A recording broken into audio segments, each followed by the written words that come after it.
হে আমার প্রিয় রব, আমি সত্যি খুব ভেঙে পড়েছি। ভেঙে ভেঙে কেমন যেন এক এলোমেলো অস্থিরতা। জীবনটা আগের মতো চলতে পারছে না। সবকিছু কেমন যেন অন্ধকার, দিশেহারা, নিস্তব্ধ হয়ে আছে। হাসি মুখে লুকিয়ে রেখেছে এক সমুদ্র কষ্ট। কারো কিছু বলি না, কারণ সবাই নিজের মতোই ব্যস্ত।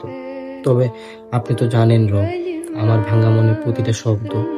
আপনি তো ভালো করে জানেন আমি কতটা অসহায়। হে আমার প্রিয় রব, আমি আর পারছি না। এই ভাঙা মন, এই ক্লান্ত চোখ, সবকিছুর ভারে যেন বুক চেপে ধরে আছে। আপনার দয়া ছাড়া আমার আর কোনো কিছুই নেই।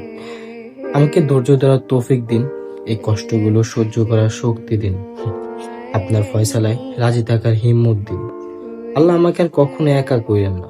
আপনি ছাড়া কেউই বোঝে না আমার এই নীরব কান্না।